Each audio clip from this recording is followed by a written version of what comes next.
Welcome to the Build Your Private Practice podcast, a space for Canadian therapists who want to support others, make an impact, and build a sustainable practice that works for them too.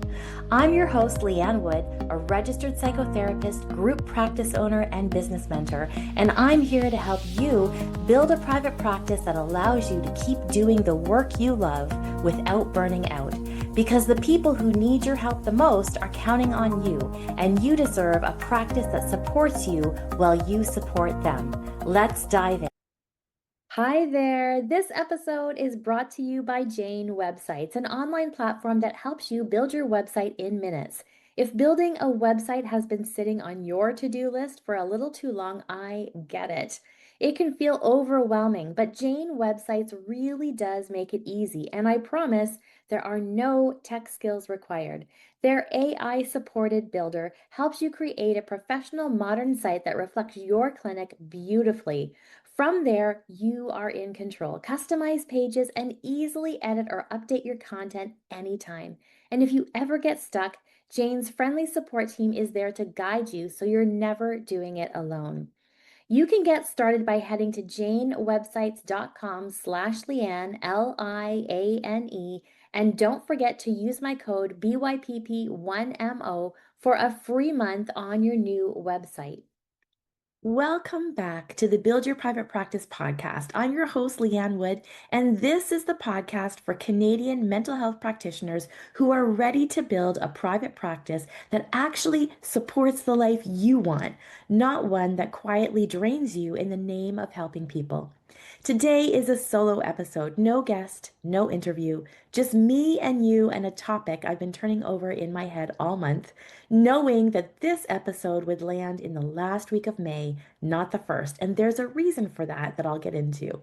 So here's the thing that I want to say out loud while the month is still close enough to be honest about.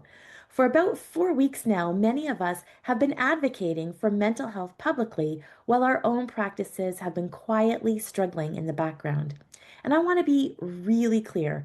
I'm not pointing fingers. I have done this. I am saying this with my hand on my chest because I have lived it. But somebody has to say it. The booking system that's held together with sticky notes and good intentions, and that one Calendly link from 2019.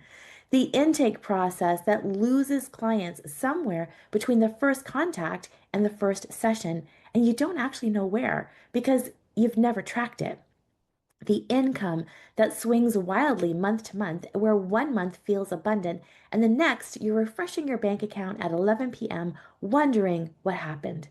The boundaries you teach your clients to hold, the ones you can articulate so beautifully in session, and then you blow right through them yourself at 9 p.m. on a Wednesday answering a client text because you don't want them to feel abandoned. We are very often the queens of do as I say, not as I do when it comes to our own practices. And I think this last week of Mental Health Awareness Month is exactly the right moment to look at this honestly, not at the start of the month when everything is shiny and we're feeling motivated. Now, when we're tired, when the gap between what we said publicly and what we've lived privately is the most visible, without shame, without spiral, just clear eyes. Because here is the uncomfortable truth. A practice that is barely surviving cannot sustainably serve anyone. Not your clients, not your family, and not you. And definitely not the future version of you who you're supposedly building towards. You can post the most beautiful carousel about burnout, and you can share the most thoughtful infographic about the importance of rest. You can advocate publicly for mental health access until your voice goes hoarse.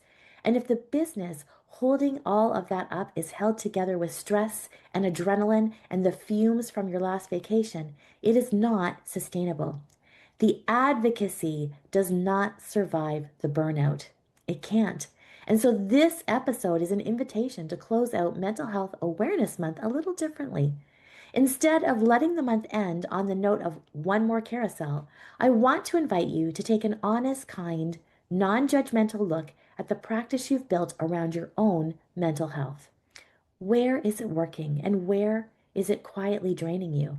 And what would it look like to treat your practice with even half the care that you give your clients? That is where we're going today. I want to give you something concrete because I don't want this episode to be all vibes and no substance. There are four areas I see over and over and over again in the practices I work with. And these are the four spots where I see the most quiet leakage happening. Places where time, energy, money, and peace of mind are all just slowly seeping out and nobody notices because there's no big alarm bell going off. It's just a slow, constant drain. I want to walk through them and I want you to listen and just notice without judging yourself which one made your stomach drop a little because that's the one. That's the one to carry forward with you into June. The first one is your booking system, specifically the system that decides when, how, and with whom you spend your clinical hours. If your booking system involves you personally responding to every email going back and forth 4 times to find a time, manually typing things into your calendar, and answering messages on 3 different platforms, your booking system is eating your evenings. You're doing administrative work for free after hours because the system hasn't been built to do it for you. And this is not a personality flaw. It's not because you're disorganized. This is more likely because nobody handed you a private practice operations manual when you got your license to practice. And most of us figured this out by trial and error, on top of a full clinical caseload, while also trying to be a human with a life. But I want you to notice, what does your current booking system actually cost you? Not in dollars, in hours, in Sunday night dread, in the energy it takes to switch between admin brain and clinical brain 17 times a day. A booking system that works for you means you can show up to your sessions present and grounded instead of frazzled and behind. That is mental health advocacy for your clients and for you. Now, the second one is your pricing. And I'm going to be careful here because I know that pricing is a loaded topic for a lot of therapists. And I want to talk about it the way I would in a real conversation, not the way Instagram talks about it. If your pricing has not been revisited in 2, 3, or 4 years, that is worth a look. If your pricing was set when you first were starting out and you've since done hundreds of hours of additional training, you've sat through hundreds of hours of more client sessions, you've deepened your skill, refined your specialization, and yet your rate hasn't moved, that gap is real. And it will show up in your nervous system long before it shows up in your bank account. Now, pricing isn't just a number on a page. Pricing is a reflection of what you believe your work is worth, the transformation your clients receive, what your time is worth, and what kind of life you're trying to build with this practice. Pricing that is too low for too long doesn't only leave money on the table, it leaves resentment on the table. And resentment is a quiet, slow poison in clinical practice. It seeps into the way you show up at session number 6 on a Friday, and it seeps into the way you feel about clients who push back on fees. It seeps into your relationship with the work itself. And I want to be clear, I am not telling you what to charge because I don't know your practice, your market, your modality, your goals. What I am saying is go look. Open the spreadsheet, look at the math, notice what comes up in your body when you do that. That is information, that is the data. And you don't have to do anything with it yet. You just have to be willing to see it. Now, the third one is your client pipeline. And this is the one that often makes therapists the most squeamish because we don't love thinking about our practices in marketing terms. And I get it. But I want to invite you to stay with me because a client pipeline is only how do potential clients find you? How do they learn about you? How do they decide you might be a good fit and then book a session with you? That's the whole thing. And every practice has a pipeline. The question is whether yours is intentional or accidental. A feast or famine pipeline is the most common one I see, and it's brutal. You get a wave of referrals, your calendar fills up, and then you stop marketing because you're full and frankly exhausted. And then 4 months later, you have a quiet stretch and you panic and you scramble. Does this sound familiar? A pipeline that's working in the background quietly, steadily, without your constant attention, is one of the kindest things you can build into your practice. Not because we want to book more clients, but because feast or famine is one of the biggest contributors to therapist burnout, and almost nobody talks about this. When your pipeline is steady, you can take a vacation without watching the bottom drop out of your practice. You can say no to the client who isn't a good fit instead of saying yes because you're worried about next month. You can hold your fees with more steadiness because you're not negotiating from scarcity. And you can take Friday off in August because somebody you love is visiting from out of town and your practice isn't going to unravel. A steady pipeline isn't pushy, it's protective. And the fourth one is the boundaries you actually keep with yourself about your practice, not the boundaries you have with clients in session. I'm talking about the boundaries you keep with yourself when nobody is watching. Do you check your email after dinner? Do you answer client messages on Sunday because it'll only take a second? Do you say yes to a session at 7 p.m. on a Friday because you want to be helpful and the client really needed it and you can just power through? Do you eat lunch at your desk between back to back client sessions so often that lunch has stopped being a thing in your life? Now, I'm not here to make you feel bad about any of that because I've done all of it.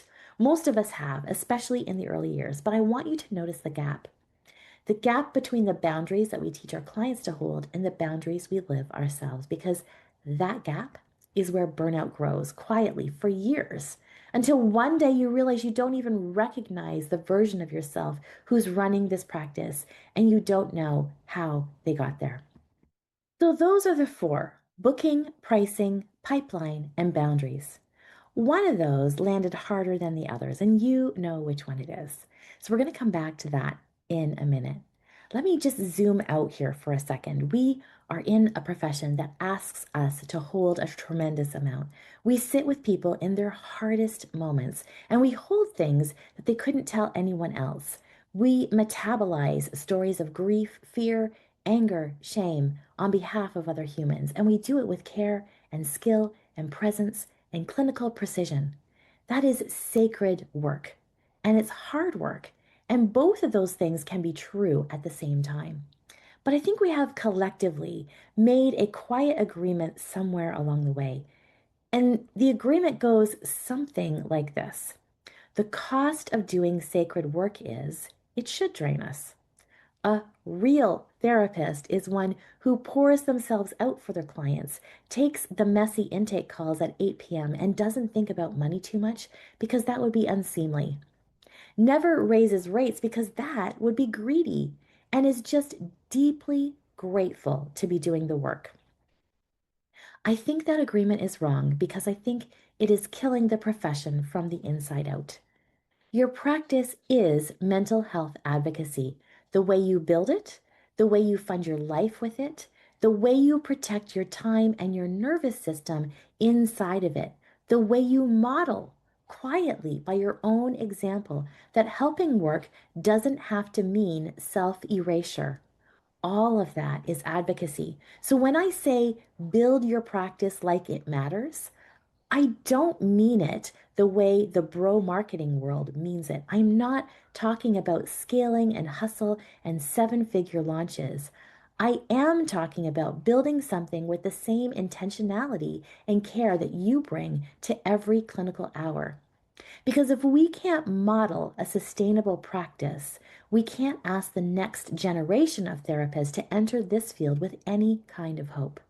And the access piece, the thing we all care about, that thing that we've advocated for in May, is built on the back of practitioners who can stay in this work for 30 years without burning out at year 4. So when I look at your booking system, your pricing, your pipeline, your boundaries, I'm not looking at admin tasks. I'm looking at the structural foundation of your ability to do this work for the long haul. And that is why I care. And I think if you stayed with me this long in the episode, that's why you care too. So, as we close out this month, here's a question I want to leave you with. When was the last time you treated your practice with the same care you give your clients? And I don't mean clinically, because I know you show up fully there. The clinical work is sacred to you and it shows. I mean, the business underneath the clinical work, the systems, the numbers, the plan for where this practice is going, not in 2 weeks, but in 3 years.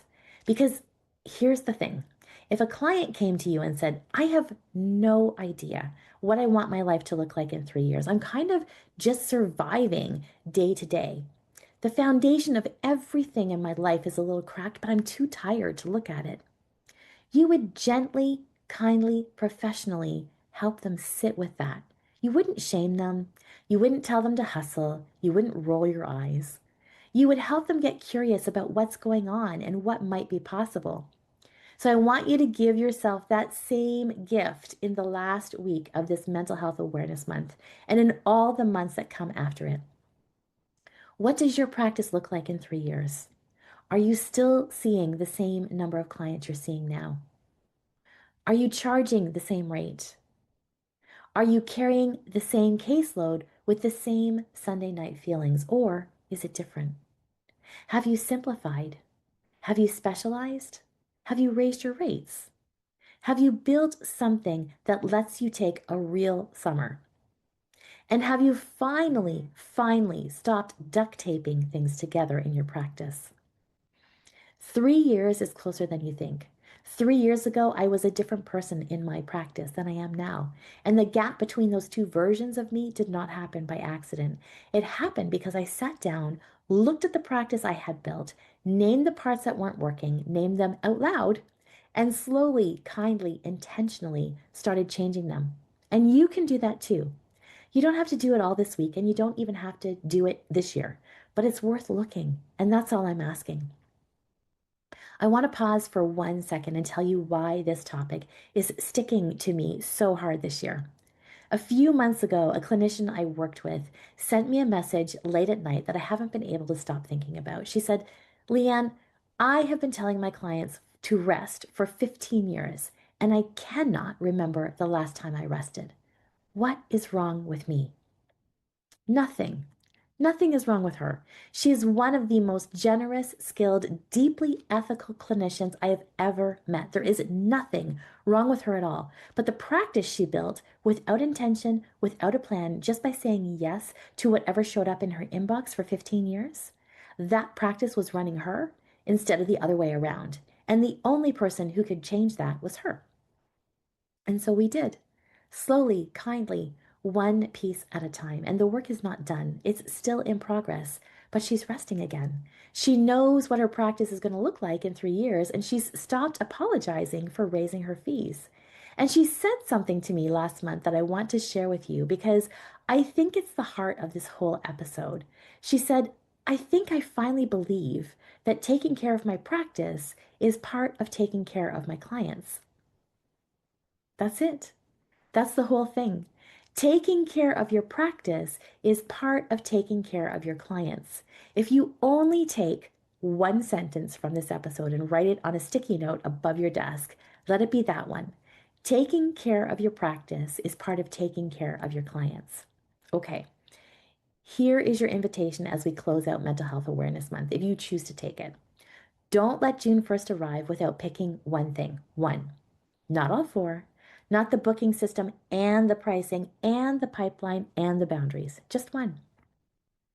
The one that made your stomach drop a little when I named it earlier.